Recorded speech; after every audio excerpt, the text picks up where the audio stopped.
नमस्कार, आप देख रहे हैं एग्जाम टूर। बीपीएससी अब विवाद में घिर चुका है, आप भी जानते हैं।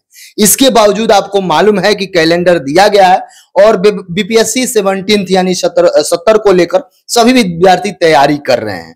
तो 70 में मेरे साथ प्रवीण सर हैं। सर को जानेंगे कि किस तरीका से आप करंट अफेयर को लेकर, बिहार स्पेशल को लेकर, यानी यही 2% को आप देखते हैं, तो इस पर पहले विधिवत चर्चा करेंगे। इसमें आप जाइएगा तो 75 से 70 प्रश्न आपको पूछे जाएगा इस 2 पेपर से, और किस तरीका से इसका यूज प्रीलिम्स में भी है, मेंस में भी है, इंटरव्यू तक ये आपका साथ रहता है, कितना सीट आ सकता है, क्या हो सकता है, इस पर भी चर्चा करेंगे। मेरे साथ सर, आपका स्वागत है एग्जाम टूर में। बहुत बहुत धन्यवाद और एग्जाम टूर के सभी दर्शकों का स्वागत है। सर, कितना सीट रह सकता है सर? देखिए, सीट का जहां तक बात है तो पिछले जो है कि 69वीं और 68वीं बीपीएससी की बात किया जाए तो सीट बहुत ज्यादा नहीं रहा जी। लेकिन मेरे अनुमान में अगर है कि सीट 800 से 1000 के बीच संभावना है रहने का। 1000 आ सकता है संभवतः, इसलिए कि चर्चा के अनुसार हमें भी सुने हैं कि ब्लॉक एजुकेशन ऑफिसर का जो है कि लगभग 400 से 450 सीट रहेगी, संभवतः 500 भी हो सकता है। और अपर लेवल के जो है कि पोस्ट का भी संभावना है, जिसमें एफडीएम और डीएसपी के भी पद आएंगे। और जो है कि कुछ पद क्रिएट भी हुए हैं, जैसे कि लोक प्रहरी का एक पद क्रिएट करने का सरकार बात कर रहा था पिछले ही साल, जो आपके नगर स्वशासन विभाग होता है उसमें जो है कि एक अधिकारी के रूप में रहेंगे। तो संभवतः वही 800 से 1000, उसी में 50-100 आगे पीछे हो सकता है। 1000 तक संभवतः कर ही रहे हैं।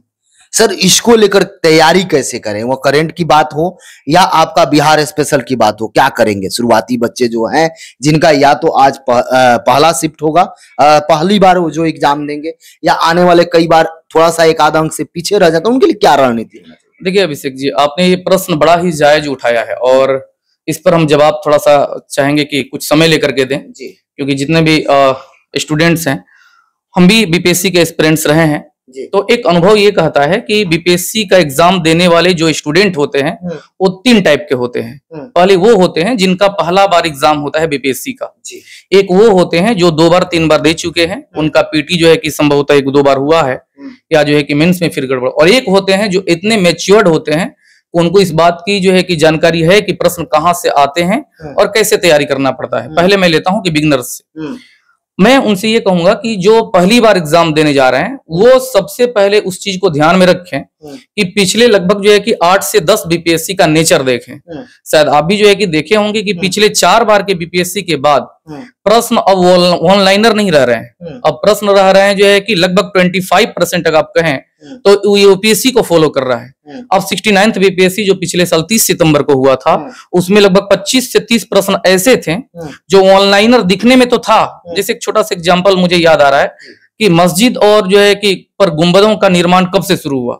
अब पढ़ते तो सभी लोग हैं, लेकिन ऑथेंटिक किताब से हिस्ट्री का प्रश्न था। फिर उसके बाद जो है कि बम गोला बारूद का जो है कि प्रयोग कब से हुआ, ये ऑथेंटिक है, ऑनलाइनर भी है, लेकिन उसको कंसेप्चुअल दे दिया। बत्तख मियां वाला तो ये प्रश्न जो है कि हम लोग भी बिहार स्पेशल पढ़ाते हैं, तो बत्तख मियां अंसारी बाबरची थे चंपारण सत्याग्रह के दौरान, जो है कि गांधी जी के जब तक वो यहाँ पर रहे, उन्हीं में जो है कि खाना में कुछ लोगों ने जहर दे करके मारने का बात किया था, तो उन्होंने मना कर दिया था खाना खाने से। यहाँ से प्रश्न आया और ये प्रश्न डायरेक्ट पूछा भी गया, 68वीं बीपीएससी में भी पूछा गया था और सेम रिपीट किया था 69वीं बीपीएससी में। और आप बीच में एक प्रश्न पूछे कि करंट अफेयर्स को कैसे तैयार करें।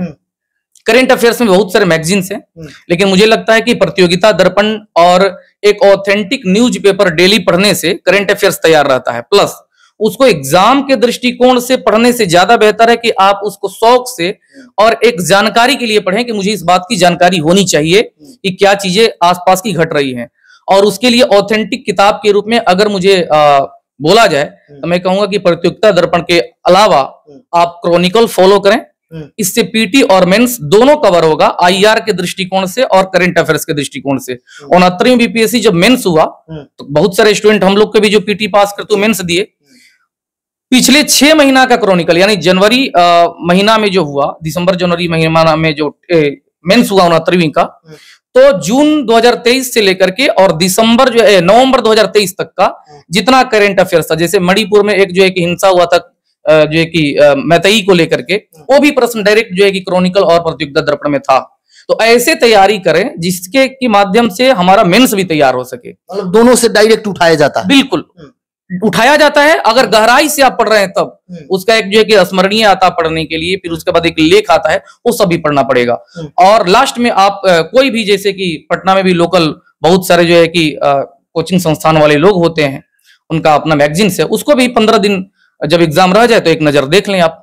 वो बेहतर जो है कि एक रणनीति होता है, क्योंकि 30 से 35 जो है कि प्रश्न जो करंट अफेयर्स में पूछे जाते हैं, इसमें कम से कम आपको 30 से 2 नंबर आगे पीछे आपको लाना ही पड़ेगा। रही बात बिहार स्पेशल की, तो बिहार स्पेशल में लोकल घटनाओं को आप ध्यान में रखेंगे, उसमें सिलेक्टेड होता है, जैसे कि चंपारण सत्याग्रह हो गया, उसके बाद जो है कि 1857 की क्रांति हो गई, उसके बाद जो है कि क्या कहते हैं social Bihar socialist party, Bharat छोड़ो आंदोलन, इससे प्रश्न उठाए जाते हैं। बिहार ज्योग्राफी से प्रश्न उठाए जाते हैं। फिर जो है कि डाटा वाइज इकोनॉमिक्स होता है, उससे प्रश्न उठाए जाते हैं। यहां से जो है कि लगभग 20-22 प्रश्न, वहां से 30, लगा आप कह सकते हैं कि 52 से 55 प्रश्न जो बिहार स्पेशल और करंट अफेयर से ही आता है, उसको ध्यान रखना बहुत जरूरी है। और एक रणनीति हम ये कहेंगे स्टूडेंट के लिए, जो बिगनर्स हैं उनकी बात कर रहे हैं, और जो कई बार एग्जाम दिए हैं उनके लिए भी ये काफी महत्वपूर्ण साबित हो सकता है कि 150 प्रश्न में पहले वो टारगेट कर लें कि मुझे 25 से 30 प्रश्न ऐसे आएंगे जो मुझे टच नहीं करना है, जो मुझे बिल्कुल जानकारी नहीं है। क्योंकि वर्तमान में 1/3 जो निगेटिव ले रहा है, जितना वो जो है कि टच करेंगे, अगर जानकारी नहीं उतना निगेटिव में जाएंगे। तो हम लोग भी पढ़ाते हैं, तो स्टूडेंट सब पूछते हैं, क्लासरूम में हम लोग बताते हैं। वैसे आपका बहुत बहुत धन्यवाद देंगे कि आप इतने बड़े चैनल के माध्यम से मुझसे जो है कि कुछ रणनीति पूछे, और निसंदेह स्टूडेंट को जो है कि फायदा होगा।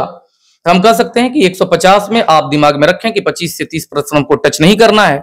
अब बात रह गई 120 प्रश्न को टच करने की, तो उसमें आप बिल्कुल जो है कि आप 5 से 10 गलत करेंगे। हम मान लेते हैं कि 15 आप गलत कर दिए 120 में, तो आप पहुंच गए गलत करने के बाद 105 पर, और 5 नंबर आपका कट गया 15 में से, आप 100 पर आ गए। मुझे लगता है कि ये रणनीति काफी बेहतर होगी। 150 में 30 जो है कि दिमाग से, ये नहीं करें कि आ रहा है तो भी, नहीं आ रहा तो छोड़ें। 120 में जो है कि फिर 12-15 निगेटिव आ जा रहा है, तो भी आप सेफ जोन में हैं। क्योंकि बड़े पद के लिए कम से कम 90 to 100 के बीच रहना होगा, तभी जो है कि बन पाएगा। सर, आजकल देखा जा रहा है जिस तरीका से जांच चल रहा है, टीचर वाला जांच चल रहा है, तो उसमें बीपीएससी में भी जांच हो रहा है। बहुत सारे पहले भी अधिकारी लोग को संदेह के घेरा में लिया गया, बहुत लोग बहाल कर दिए गए, उन पर भी बताया जा रहा है कि कुछ लोग ऐसे हैं। जांच तो चलता रहेगा। एग्जाम सितंबर में है, 30 सितंबर को भी है। समय 5 माह मान के चलते हैं, 5 माह का समय है। 5 माह में यदि विद्यार्थी चाहते हैं तो प्रीलिम्स में रिजल्ट हो सकता है, और मेंस में समय हमेशा कम दिया जा रहा है। सबसे बड़ी सर एक अलग बात यह है कि ये अंतिम वैकेंसी होगा इस सरकार का। उसके बाद फिर सरकार किसी का है, सरकार चेंज रहेगा, वो चाहे यही नया सरकार बने या कोई रहे। तो सर इसको लेकर क्या कहिएगा, चूंकि चुनाव से पहले इसको पूरा करना है, बड़ी वैकेंसी है, तो 5 माह का एक क्या रणनीति होना चाहिए आपके नजर से, मेंस हो प्रीलिम्स हो दोनों को लेकर? अभिषेक जी, अगर कहा जाए तो पिछले साल से बीपीएससी टीचर का जो है कि वैकेंसी भी बीपीएससी ले रही है। नो डाउट जो कुछ भी हुआ आपके सामने है, लेकिन हम जरूर कह सकते हैं कि 67th बीपीएससी के बाद ऐसा लगा, हम स्वयं उसके जो है कि भुक्तभोगी रहे हैं, कि बीपीएससी में कहीं ना कहीं कोई गहराई से ऐसा चीज छुपा हुआ है जो कुछ लोग हैंडल कर रहे हैं।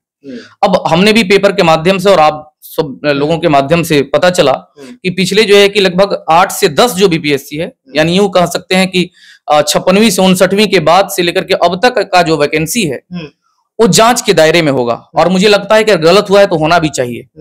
अब रही बात कि ये स्टूडेंट के दिमाग में आ जाता है कि इतनी गहराई तरीके से हम लोग तैयारी कर रहे हैं, इतना डेडिकेट है हम लोग, फिर भी जो है कि पेपर लीक हो जाता है या सेटिंग हो जाता है, तो निसंदेह दुख होता है। लेकिन फिर भी हम कह सकते हैं कि 5 माह की जो तैयारी है, तो वैसे क्लास के रूम में हम लोग बोलते रहते हैं, 6 माह जब समय था तो हम अपने स्टूडेंट को बोले कि 6 महीना 6 दिन 6 घंटा डेडिकेट हो जाइए और आपका जो है कि रणनीति बनेगा। अब एक बात आती है कि 5 महीना में का, तो हम बोल रहे हैं कि 5 महीना में कोई भी ऐसा दिन ना हो, अब इसमें संडे मंडे कुछ नहीं देखना है, जिसमें आप एक फुल लेंथ टेस्ट न दें। Full length? हाँ, 7 दिन कम से कम एक फुल लेंथ टेस्ट है 150 का, उसको फुल लेंथ टेस्ट कहते हैं। चाहे आप किसी अच्छे संस्थान में दे सकते हैं, आप अपने घर पर जो है कि अच्छे सेट प्रैक्टिस के माध्यम से दे सकते हैं। अब उसमें दूसरी बात होती है कि ये नहीं कि हम 150 क्वेश्चन बनाए, आंसर चेक कर लिए और हमको पता चला कि मेरा कितना नंबर, नहीं। आप जितना टेस्ट दे रहे हैं टाइम में, उतना ही आप अपने आंसर को जांच करने में दें कि हमने जिस प्रश्न को जो है कि अटेम्प्ट किया वो किस कारण से गलत हुआ। क्या वो टॉपिक मेरा जो है कि तैयार था, हम कंफ्यूजन में गलत किए, या मेरा वो टॉपिक जो है कि तैयार नहीं था, उससे प्रश्न आ रहे हैं, और उसका एक स्केलेटन बनाए। Skeleton in the sense copy पर लिखें। इसे सिंपल बात मान लेते हैं कि तैयारी के दौर में हम लोगों से भी बहुत सारा कंफ्यूजन होता था, जैसे बहुत सारे वायसराय, गवर्नर जनरल और किसने क्या क्या काम किया, तो ये बहुत सारे स्टूडेंट कंफ्यूज हो जाते हैं।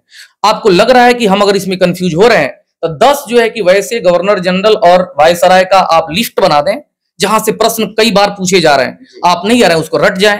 अब वहां से फिर टेस्ट में आप देखें कि आपका सही हो रहा है कि नहीं। यानी एक लाइन में हम कह सकते हैं कि सेट प्रैक्टिस अगर लोग अभी से कंटिन्यू 5 महीना रखेगा, संभावना रिजल्ट की बहुत ज्यादा है। इसलिए कि जितना पढ़ाई जो है कि जरूरी है, उतना ही उसका सेट प्रैक्टिस जरूरी होता है, विथ एक अच्छे ढंग से जो है कि आपका डिस्कशन देखने और समझने के माध्यम से। क्या उम्मीद किया जाए कि इस बार बीपीएससी साफ सुथरा एग्जाम ले? हर बार तो यही उम्मीद किया जाता है कि बीपीएससी साफ सुथरा ले, क्योंकि अपने बिहार का साख बचाना अगर है, और सरकार भी नहीं चाहेगी कि मेरा जो है कि आने वाले समय में इलेक्शन है तो मेरा इसी प्रकार से साख गिर जाए, तो हम तो 100% यही कहेंगे कि इतना साफ सुथरा हो कि मिसाल कायम हो। जिस प्रकार से भारत के अन्य जो है कि स्टेट पीसीएस में बिहार सरकार का एक क्रेडिट बना है कि बिहार सरकार पूरे भारत का, जहां तक हम जानते हैं, कि एक ऐसा स्टेट पीसीएस बन गया है जिसने जो है कि पीटी मेंस इंटरव्यू और किसका रिजल्ट कब जारी करेंगे उसका महीना और सप्ताह नहीं घोषित कर रहा है, डेट घोषित कर रहा है। तो मुझे लग रहा है कि बस सरकार, और विशेष रूप से जो है कि वैसे लोग जो सरकार में हैं, जो संघर्ष के माध्यम से अपने जो है कि पद को पाए हैं, वो जरूर इसमें इंटरेस्ट लें कि भाई आने वाले समय में इस ढंग से हम लोगों का एग्जाम हो कि भारत में एक मिसाल कायम करे, और स्टूडेंट जो डेडिकेशन के साथ और बड़े ईमानदारी के साथ तैयारी कर रहे हैं उनके साथ अन्याय नहीं हो। नहीं तो अभिषेक जी, हम कह रहे हैं कि अन्याय जब स्टूडेंट के साथ होता है तो एक होता है कि कुछ स्टूडेंट होते हैं रोड पर आते हैं, क्रांति करते हैं, लेकिन हमारा एक अनुभव है कि ऐसे स्टूडेंट का आह भी लग जाता है जो किसी कारणवश जो है कि किसी अन्य के माध्यम से उनका रिजल्ट नहीं होता है, और यह बहुत दुर्गामी परिणाम गलत तरीके से लेकर के आता है।